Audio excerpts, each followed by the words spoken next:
welcome to my latest video. In this video I'm going to be showing you how to paint some of the new Mark 6 Space Marines from the Horus Heresy box game. Games Workshop sent me the new box, so I'm intending to paint the whole box as Imperial Fists, and you can see on the screen there's already one complete. I'm not just going to be painting the whole box, I've actually bought some of my own models as well, and they're all going in the army. So you can look forward to a few videos that will feature Imperial Fists. For this video I am going to be using an airbrush and some oil washes. If you don't have those, don't worry, I will be doing some future videos which won't feature these, just to make it a little bit more easy if you don't have some of the kind of like, I don't want to say more advanced, but kind of like more sort of extreme elements of hobby painting. If you just want to use basic paints and things, the future videos will be more for you. Here you can see the Mark 6 Sergeant, or like a variation of it that I've built anyway, with a nice power claw and plasma pistol. Now, to start with, I'm using Mournfang Brown. Now, if you don't have an airbrush, it's not that big a deal at this stage. I am thinning the Mournfang with some Tamiya X20A airbrush thinner, or acrylic thinner. I've found that that's pretty handy for stopping any kind of clogs. But you can just cover the whole model, paint it by hand, and it just take a bit longer. I do find that using an airbrush when you're batch painting specifically will really speed up the process. And that's why I chose to do this as the first video using the airbrush, because it's just a lot quicker. Even then, I did discover that I hate batch painting. So for me, focusing more on each one model at a time as I go through, it's not the quickest process, but it's just a bit more satisfying because you get to see a complete model each time when you do it as well. So really, it's up to you if you want to batch paint or not. But apart from that, it's pretty straightforward. Just and even if I wasn't going to batch paint, generally, trying to get the whole squad with the airbrushing done first is, it's fairly quick, so it's worth doing.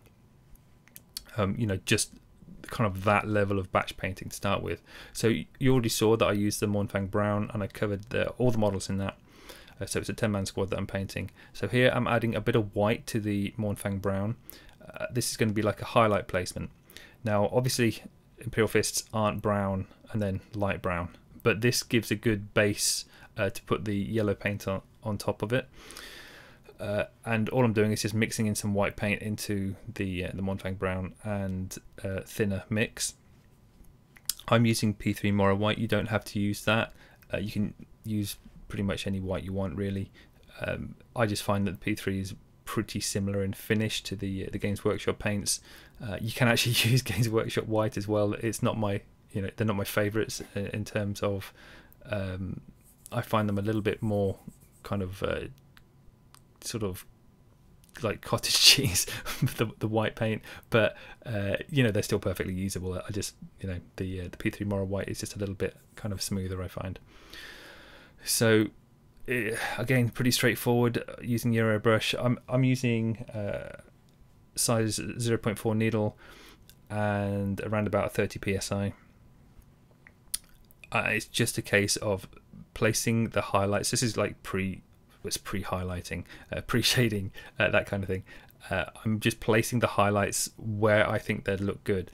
You can hold it under a lamp to see where the light will naturally fall, but in this case, especially because it's gaming stuff, you don't have to be that precise, and because it's a very soft, smooth gradient that you're going to be applying with the airbrush, you can be a little bit more kind of artistic, if you like, for where you place it. I'm still because also I'm taking into account that I want the model to look good all the way around.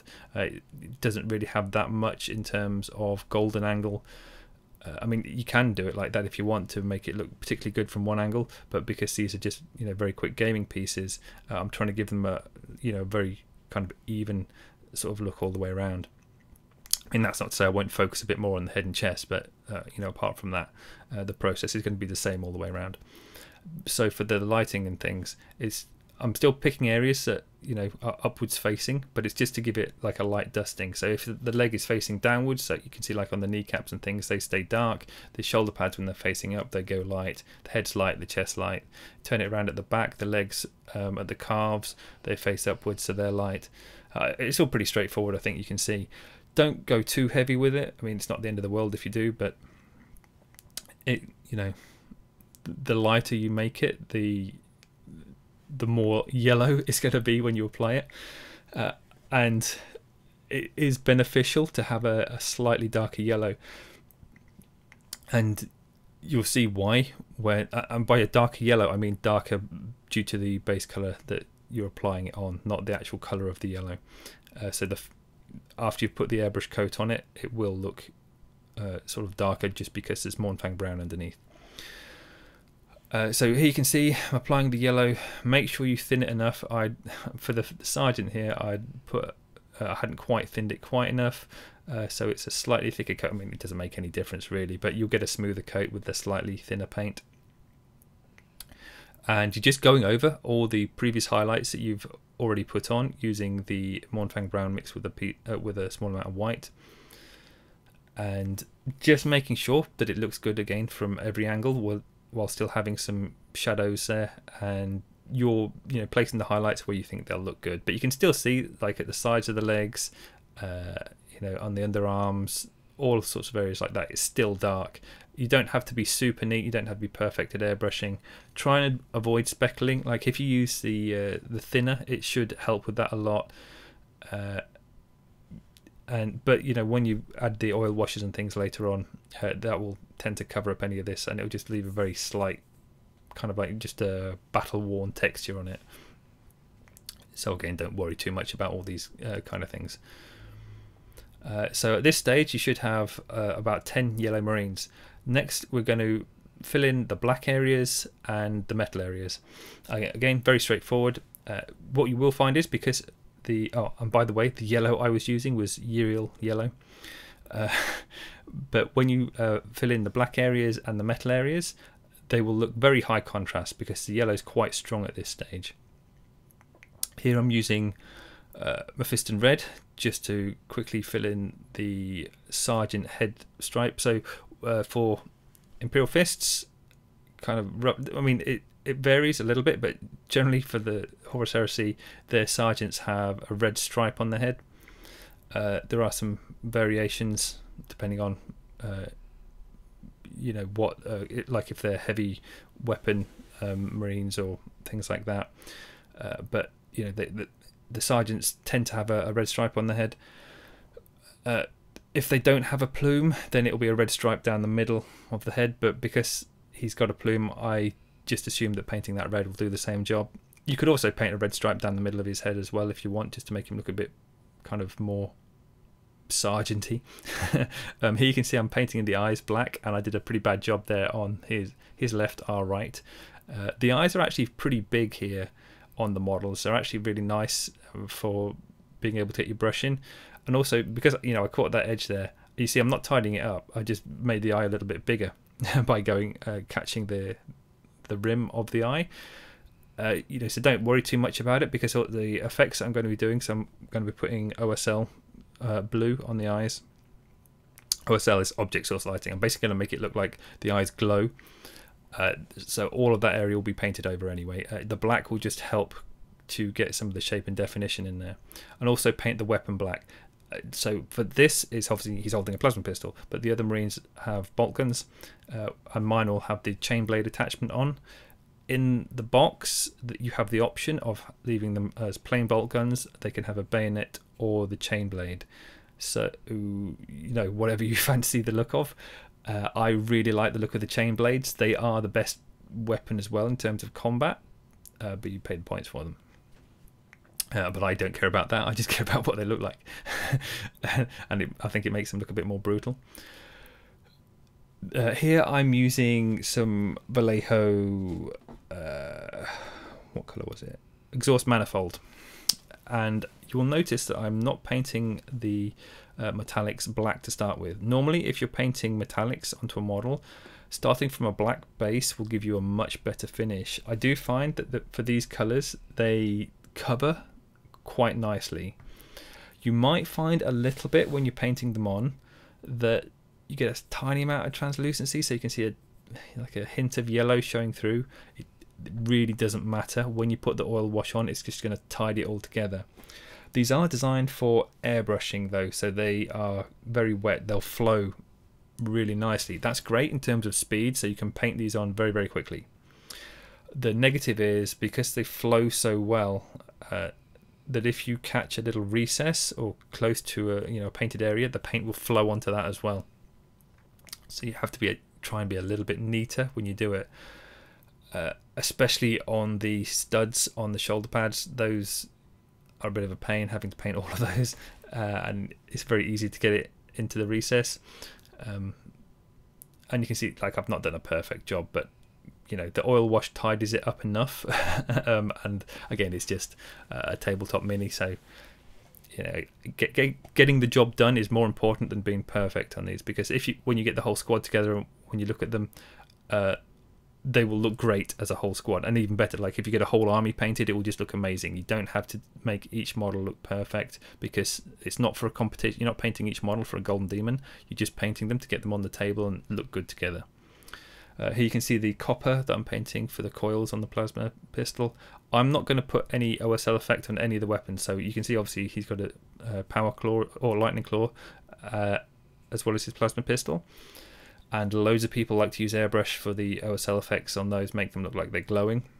I've done it myself in the past as well, and I prefer like the more kind of industrial, grimy look.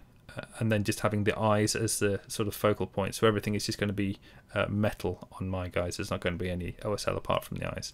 Here you can see I just gave the model a coat of gloss varnish, very quick one. You don't have to be perfect, don't have to get it into the recesses too much or anything like that. Just make sure you just cover the model.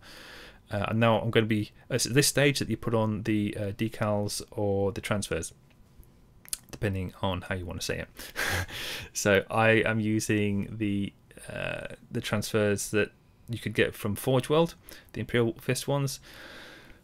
I believe they've taken them off of the shop, which was a bit of a surprise to me because I ordered them only a few days ago and got them, but they are missing at the moment. I presume that they've got something planned and maybe they're going to be repackaged or something like that. Don't quote me on it, I don't know, but that would be my assumption. However, you also get Horus, you get Imperial Fist, and you get the Horus's what are they called, the green guys, the bad guys, whatever. You get transfers for both sets of the Marines in the box. Sons of Horus, there you go. So even if you don't have the it's a really nice transfer set, to be fair. From Forge World you can still have Imperial Fist transfers because they come in the box anyway. And you can see, so I applied it with Microsol. I don't bother with I applied it with Microset. I don't bother with Microsol. It just softens it and makes it fit kind of better for surfaces. I just find it's a waste of time. Go straight for the Microset, put a layer of that down, bang the transfer on, put another layer of Microset on top, leave it for a good few hours so it's had time to dry, and for the chemical reaction to rub off the sort of like the plastic film. Then once it's all dry, sometimes you might find if it's got little bubbles in or whatever, rub over the top of it, like roll it, don't scrub it with a little cotton bud. It'll just push out any air bubbles. Yeah, but when it's dry, give it another coat of gloss varnish over the top. Wait for that to dry. It should be pretty quick, and then we're straight into covering it with the oil wash. So I'm using burnt umber and black as a mix. Burnt sienna and black as a mix. You can use burnt umber as well, you get a very similar look to it. It's just like a dirty brown colour. I like mixing them myself because some colours work better with slightly more browny, so that would be more of the sienna, the burnt sienna. Some work better with more of the black in it, so it's entirely up to you. Or you could just buy more paint tubes. It doesn't really matter. You mix this with the thinner, not the X28A thinner. Do not use that. This is mineral spirits, so I'm using Winsor & Newton Sansador odorless thinner. I do heavily recommend that you use odorless, especially if you're painting a lot of marines at the same time. You don't want to be getting high or passing out from using strong smelling solvents. And just thin it down so you're almost to the level of a wash, or pretty much exactly really to the level of a wash. Like if you're using say like Agrax Earthshade or something like that, that's sort of the consistency you want it to be once you've mixed it all, like the thinner and the two colours together. Or if you just use one, as I said, burnt umber or something like that. Regardless, thinner and paint together should be pretty thin. And you've covered the model, and he's going to look really, really dark and grimy. Then take a small pool of the thinner, the solvent, clean your brush off, and then just load it up with the thinner and start painting on the model where you want the focal points to be. So this will mean that the paint will then run off, and you can start pushing the paint around. So remember, because this is oil paint, this won't dry very quickly at all. You have a long time to push the paint where you need it to be, so you get exactly get the exact look you want in terms of highlight placement. You've already got some highlight placement from when you use your airbrush, but now you can decide if you want areas to be a little bit more grimy or a bit cleaner. So I want the shoulder pads to be cleaner. I want the leg striding forward to be cleaner. Obviously the head and the chest area, those I want to be cleaner as well. His bum plate and the leg that sticks up at the back here, I also want that to be cleaner. So, and it's just a case of, so you need a little bit of kitchen roll. Keep dipping your paintbrush into the solvent to clean it off. Rub it on your kitchen roll as well in between, so you're kind of like you're pulling off the excess from the model.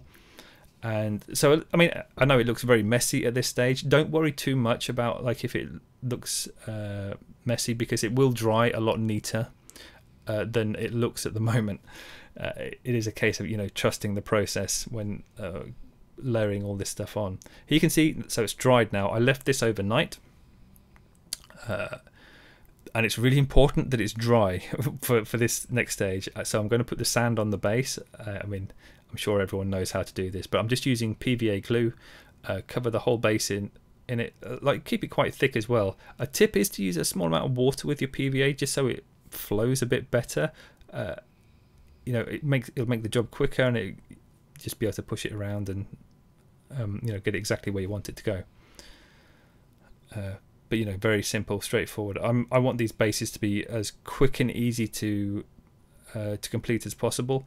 So actually, I mean, I hardly use any paint on them. It's very, very cheap technique. When that's mostly dry, I water down the PVA glue some more. So now it's very thin. It's almost like a wash, a little bit thicker than like a Games Workshop wash, but still you can still see it's glue. So it's not completely see-through or anything like that. And then just go over the top of it again. You don't have to wait until it's dry. Actually, I didn't. Again, I was rushing through this, but if you just load up over the top of the sand, and this is it's a really good tip, this, because I always used to, I would put the sand on, leave it, and then start painting it afterwards, and you'd always get bits of sand fall off because there's clumps of sand and they don't all get equal amounts of glue. But when you put the glue on top, it soaks, and especially when it's watered down, it soaks all the way through. The sand is now rock solid from top to bottom. You can paint it and not worry about flakes of sand coming off. Now, this stage, you do have to make sure that the glue's dry. You can speed up the process with a hairdryer. I did that. If you saw the Blood Angel video, that was sped up. The whole thing was sped up using a hairdryer because I was trying to get the whole thing done within an hour. But this, I didn't bother to use the hairdryer. I just left the model again and carried on working on more of the squad. But this is just some Agrax Earthshade and just slather it on the base. You don't even have to be that neat. Don't worry about catching a bit on the boots or anything. They're already dirty from the oil wash, and it just makes it, all look a bit more dirty, which is not a big problem. And we're going to be putting some weathering powder on the feet as well, and things like that. For the eagle-eyed among you, you may have noticed earlier on, before I did the washing, that the eagle the Imperial Eagle on his forehead. I didn't paint it metallic. I missed it, but it is done now. I spotted that myself, and I had to go back and quickly do a quick oil daub on top of it. But these things happen. But it's done now anyway. So this stage, this is quite an important one, and it will make a huge difference to the look of the model. I'm using matte varnish. Again, it's the Mecha Varnish matte varnish that I'm using from Vallejo, and just cover the model again. You might find that some of the shiny spots are a bit awkward and they won't vanish that easily, so just let it dry a bit and give it multiple coats. At the end of the day, it's not going to be a complete disaster if you've got some areas that are a tiny bit more shiny, but you will be able to fix it if you just do multiple coats. So at this stage, if you wanted, I think at this stage, if you could get your whole army painted to this standard, it would still look great on the tabletop. This is just a case of me wanting to push the painting side a bit more and make it a bit more interesting. Here in the top left, you can see there is Uriel yellow, and then I've also done another bit of yellow in the top left where I've added some white to the Uriel yellow, but that isn't so important. What is important is that you thin the yellow down enough, because it has the matte varnish over the top of the layers of paint already. What that does is it'll create a slightly rough textured surface on the model. And if you have watered down the yellow enough when you apply it, I actually haven't quite watered it down enough at the start, but I do add a bit more water later on. You want it's around about 1.5 parts water to 1 part paint. What you'll find is that if the paint's wet enough, it'll kind of bleed a little bit when it touches the model, and you get it kind of like helps with creating a very sort of soft transition, especially for getting it done quickly. I find that really useful. However, if you've watered down the paint around about 1.5 parts water to 1 part paint, and then you start painting in some edge highlights or details, then you're going to suffer a little bit, because it's not as easy to get the edges painted with the very thin paint. When placing these highlights, it is more your choice, for what looks good. In terms of this model, because he has such a really nice, forward advancing pose, it's the top shoulder pad for his lightning claw, his face, forehead, like the beak obviously catches a nice amount of light, and the shoulder pad reaching forward, the top of his thigh, then pick out a few edges here and there, and it'll be the same on the back as well. You can spend a little bit of time blending the shoulder pad. I say a little bit, like about a couple of minutes basically, just blending it, just so that you don't get obvious brush streaks on there. It's not the end of the world if you do have a few brush streaks. Again, it's supposed to be a gaming piece, but it does kind of look a little bit better if you don't have very obvious brush direction marks on the model. And also, so when you load the brush up as well, because the paint's a bit thinner, make sure that you brush the excess paint off before you apply it to the model. Me personally, I rub it along my thumb. You can see a little bit there at the bottom of the video, and lots of people, put the paint on their hand just to take the excess paint off and to make sure that you get a tip on your brush. But if you don't want to do that, you can just run it, on a bit of kitchen towel, or even just on the palette if you, are dragging the paint through the, sort of a cleaner area on the palette. Again, just to take that excess paint off.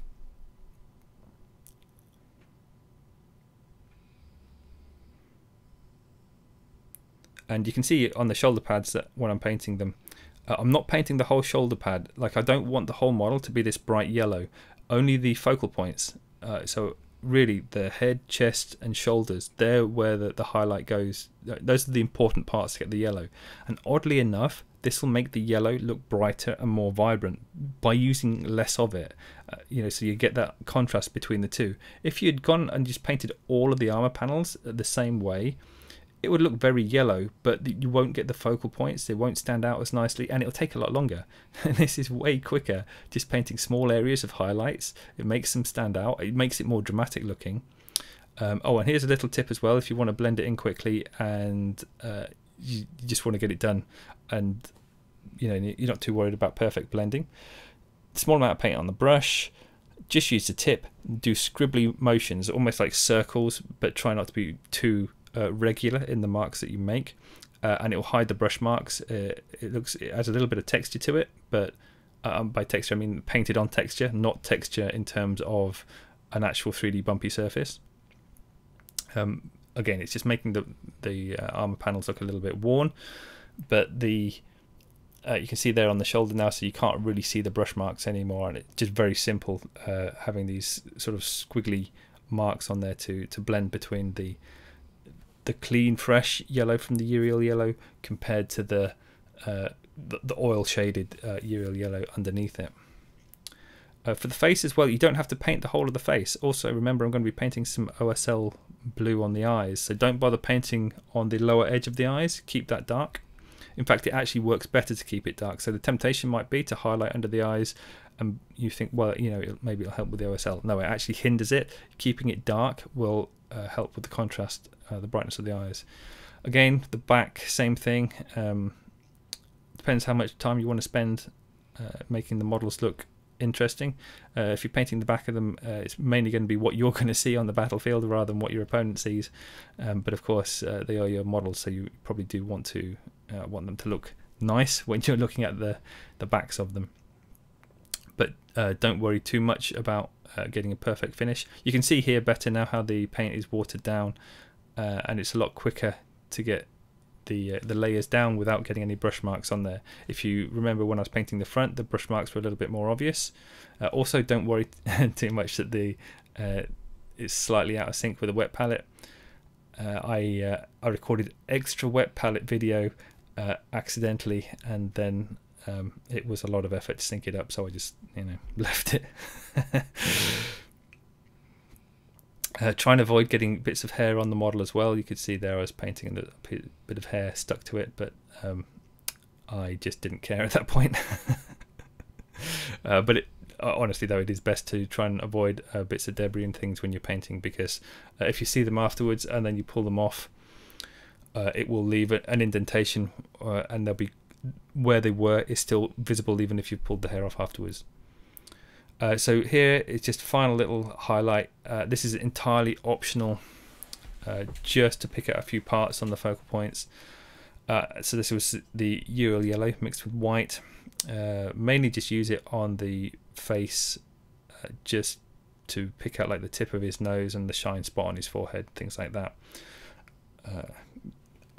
The main reason actually for this colour is when at the very end, when I just do a little bit of chipping and weathering to make the chips look three-dimensional.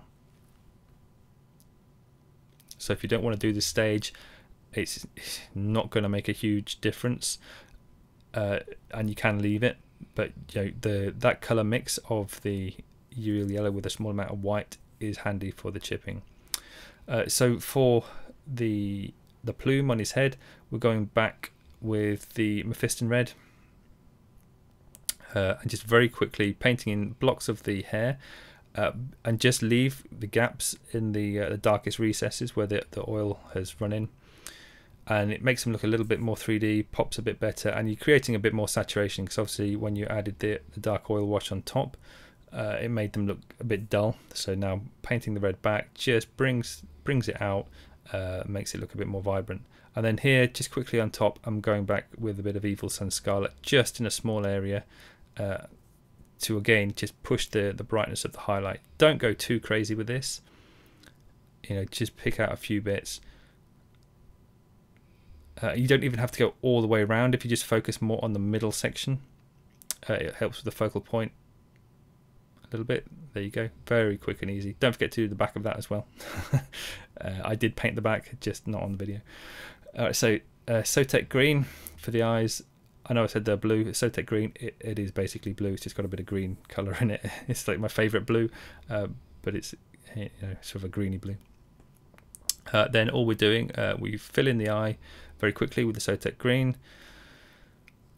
I had it quite watered down, around about 50-50 water to paint.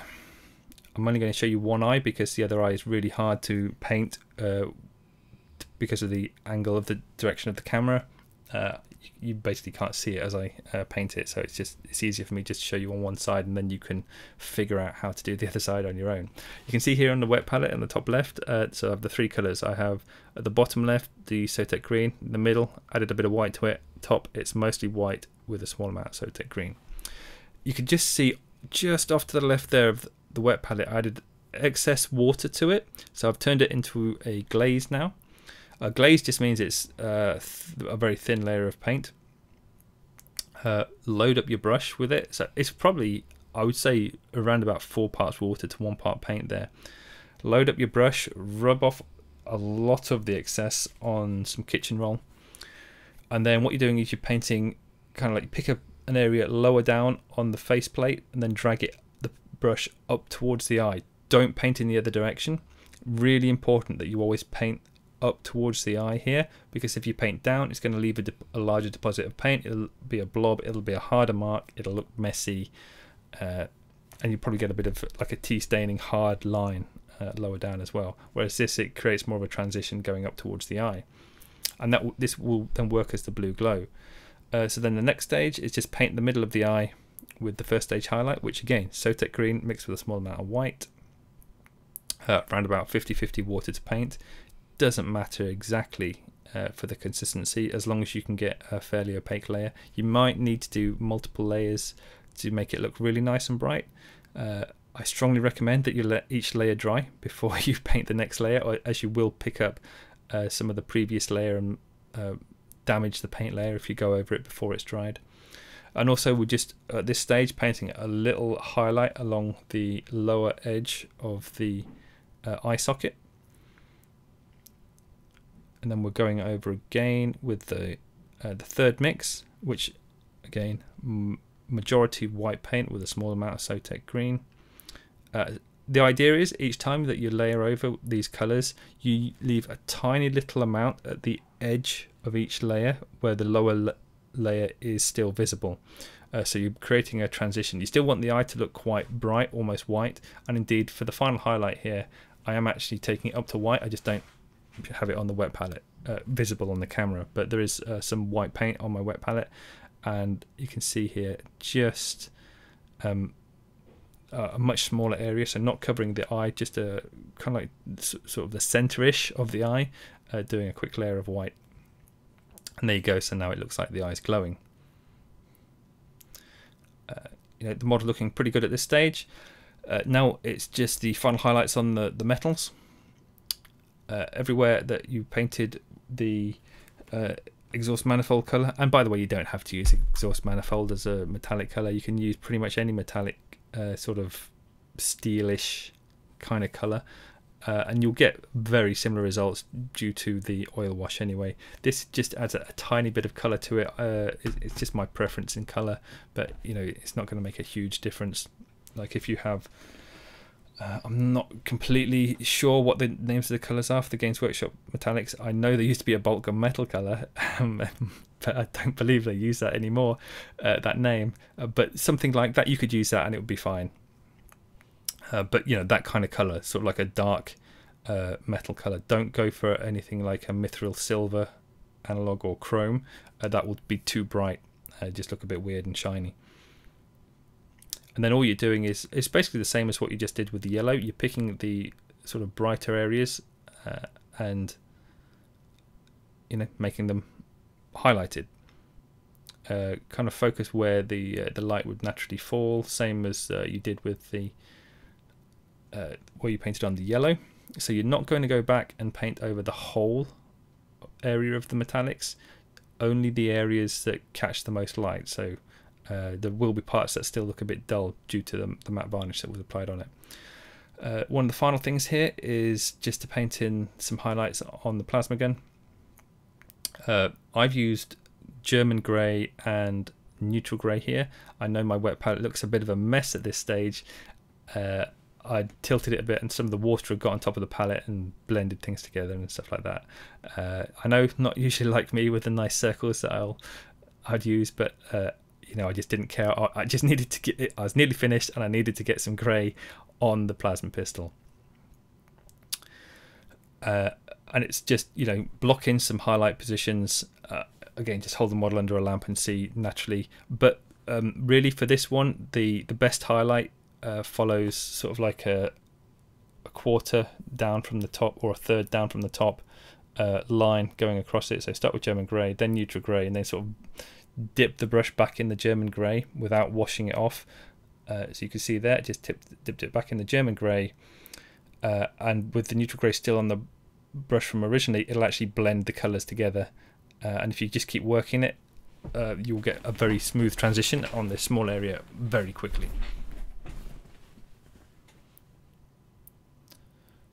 And then once you've done that, you go back with the neutral grey, pick out a load of the edge details. Don't spend too long on it. No one's going to care really how many details you picked out on the plasma pistol. Especially now that the rules for them, they've been nerfed a little bit from the previous editions, so they're not great marine killers anymore. I mean, you know, they're good, but they're not. What should I say? They're not going to be deleting Space Marines every turn.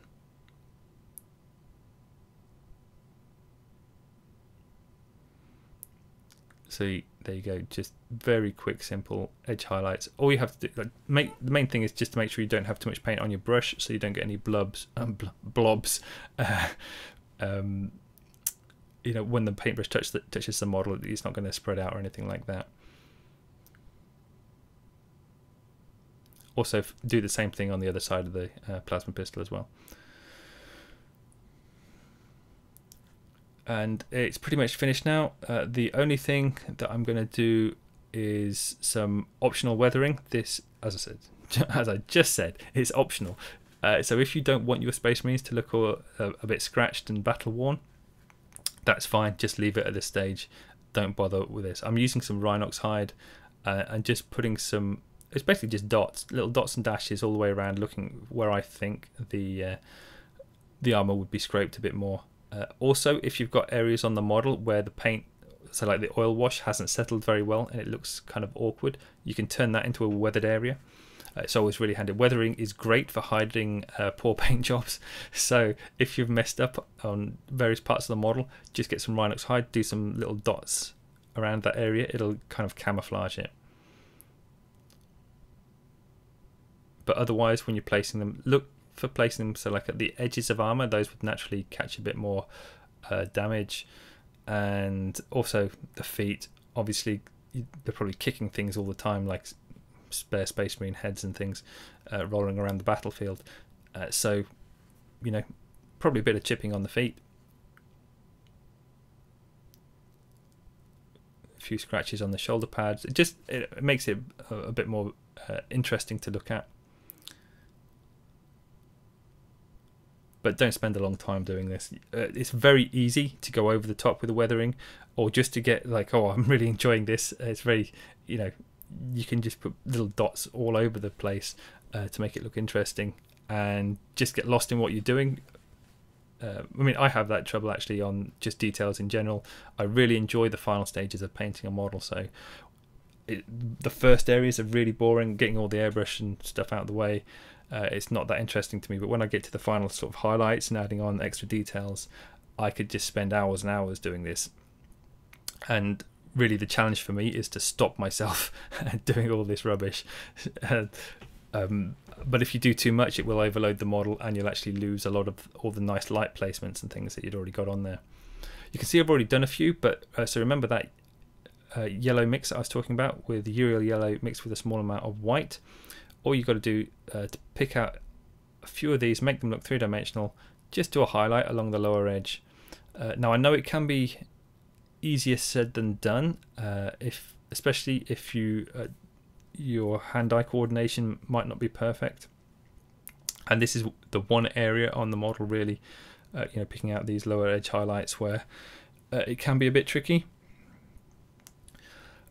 What I would suggest is, if you find that the highlight when you place it on is a bit too much of a blob, go back with a Rhinox hide, paint over the chip again, and what you find is you can cut into the highlight if it's too big, and you'll create a really nice crisp edge highlight, because some of it will still be left. It's just that it'll make it all look a lot cleaner and neater. But yeah, that's pretty much it. That's all the painting on the model done. So now it's just to create the nice dusty effect. I'm using Forge World Dark Sand, and I just use a nice big soft brush and really go to town on covering the feet. Make sure you get like a good amount on there. In fact, I would say you can't go too heavy, but clearly you could go too heavy. But don't be afraid to get a lot on there. So, and then what I'm just finally doing here is using some matte varnish again, just to seal it on there. Now, what you will find is that it dulls down as it's wet, but then it should lighten again. If it doesn't lighten enough, just do another layer, just keep repeating it a few times, and you'll get like a really thick, crusty, dirty look to the feet. But anyway, and that's the end of the video. As I mentioned, I'm doing a lot of these Horus Heresy models. I'm going to do some other legions as well. You can already see that I have another video with the Blood Angel, but there's also going to be lots of variations on different ways to paint them as well, and as I said, lots of Imperial Fists to come. So anyway, please subscribe because there's lots to see. Thank you very much for watching, and I'll see you next time.